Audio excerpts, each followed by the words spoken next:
Urban homesteading.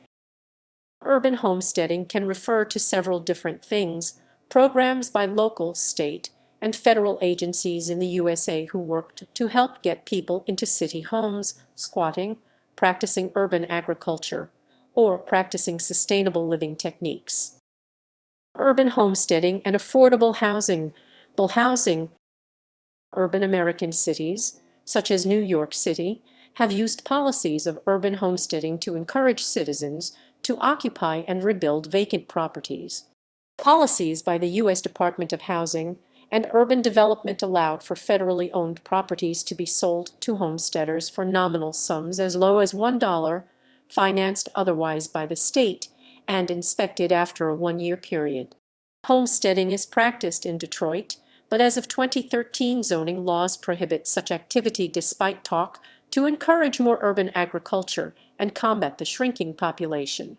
While such policies have provided affordable housing for homeowners entering an area, homesteading has been linked with gentrification since the 1970s, especially in neighborhoods such as the Lower East Side of New York City. Urban homesteading and agriculture. According to UC Davis, an urban homestead is a household that produces a significant part of the food, including produce and livestock, consumed by its residents. This is typically associated with residents' desire to live in a more environmentally conscious manner. Aspects of urban homesteading include resource reduction, using solar/alternative energy sources, harvesting rainwater, using gray water, line drying clothes, using alternative transportation such as bicycles and buses, raising animals, including chickens, goats, rabbits, fish, worms, and bees, edible landscaping, growing fruit, vegetables, culinary, and medicinal plants, converting lawns into gardens, self-sufficient living, reusing, repairing and recycling items, homemade products, food preservation including canning, drying, freezing, cheese making, and fermenting, community food sourcing such as foraging, gleaning, and trading, natural building. Composting. Urban homesteading practices can conflict with current city zoning regulations and homeowners association by laws. Urban homesteading is associated with urban agriculture. Urban homesteading can also be referred to as backyard homesteading and hobby farming. History of urban homesteading. The concept of urban homesteading is rooted in the settlement of the western United States during the 19th century, when the federal government offered land as an incentive for people to develop uncharted land. Having an allotment or vegetable garden has been common throughout history, notably Victory Gardens during the WW1 and WW2 eras, immigrant gardens, the integral urban house, and the inner-city community gardening movement in the 1970s. The Back to the Land movement of the 1960s, exemplified by numerous groups such as Tennessee's The Farm, has recently been reformed into a Back to the City movement.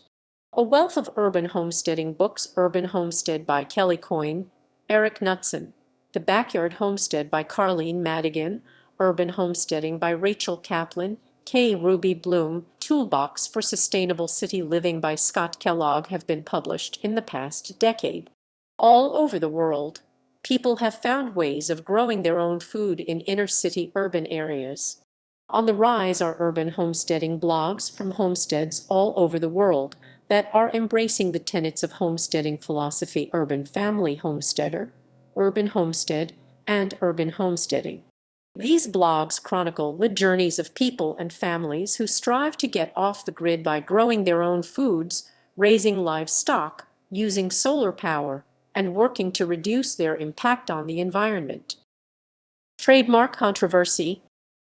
In 2007, the Dervies Institute applied to the U.S. Patent and Trademark Office to register the phrase urban homesteading as a service mark. In 2008, the Institute followed up with a second service mark application for the phrase urban homestead.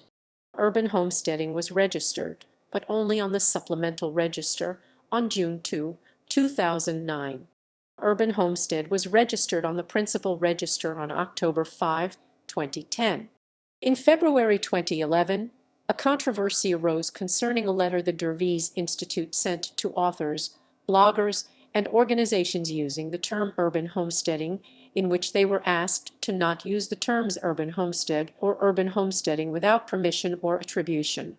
On February 15, 2011, the Dervies were successful in their attempts to disable several Facebook pages using the term.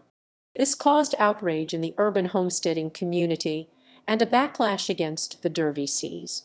Three of the entities whose pages were disabled, including authors Eric Knudsen and Kelly Coyne, Process Media, and Denver Urban Homesteading, filed petitions to cancel the Dervies Institute's trademarks in the U.S. Patent and Trademark Office in April 2011.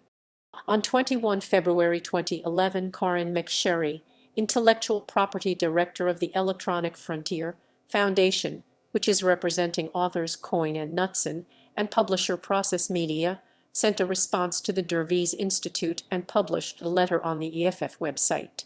On 4 April 2011, the Electronic Frontier Foundation filed a petition to cancel the trademark on urban homestead. On 7 April 2011, Denver Urban Homesteading filed a petition to cancel the trademark on urban homesteading. On 10 April 2013, Denver Urban Homesteading filed a lawsuit in the U.S. District Court for Colorado against Dervies Institute, Jules Dervies and Mignon Rubio Dervies, seeking to cancel the trademark urban homesteading, an injunction to restore its Facebook page, and damages. On 28 February 2014, the lawsuit was thrown out based on lack of personal jurisdiction and some Colorado statute of limitations. In December 2014, a lawsuit against Jules Dervies, Dervies Institute, and Mignon Rubio Dervies was filed in California. On 4 November 2015, a federal court in California canceled the trademark for urban homesteading, which its owner had used to disable a number of Facebook pages in 2011 by claiming infringement.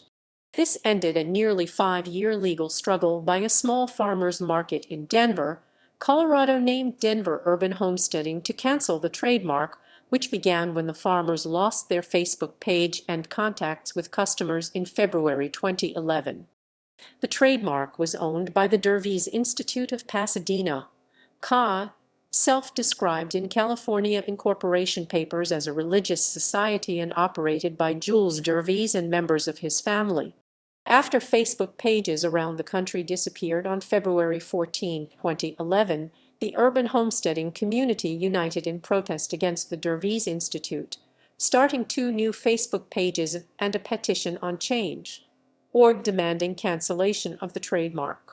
Court filings show that the Dervies Institute had issued cease and desist letters to book authors, book publishers, farmers markets, and even a public library. In April 2011, Denver Urban Homesteading began legal action at the U.S. Patent and Trademark Office to cancel the trademark. According to owner James Bertini, the USTO refused to consider the merits, even though it was obligated to hold a single hearing and cancel the trademark quickly because it was listed on the supplemental register rather than on the more common principal register. The Electronic Frontier Foundation EFF fared no better. Bertini said that they commenced legal action at the USTO to cancel the Dervies Institute's trademark for urban homestead as well as for urban homesteading, but couldn't get that agency to decide their case either. Then, in 2013, the farmers market sued to cancel the trademark in Colorado federal court, but after another delay, this time of 1 year, the judge refused to consider the case for jurisdictional reasons. So in December 2014, Denver Urban Homesteading sued in California, where a judge in the U.S. District Court for the Central District of California canceled the trademark. Generic words and phrases cannot be registered as trademarks. The case number is 2-14 CV 9216. Denver Urban Homesteading was unable to afford a trademark, lawyer so owner James Bertini, a retired general practice attorney, represented the market himself. He was motivated to cancel the trademark not only to get back the farmer's Facebook page but also as a matter of public interest since other Facebook pages had been disabled. Bertini said that he prevailed over 5 law firms and nearly a dozen intellectual property litigation attorneys that participated on behalf of the Dervies Institute in those legal battles. No small business should have to go through 5 years of litigation to cancel a trademark that shouldn't exist, Bertini said. A small business cannot afford this burden.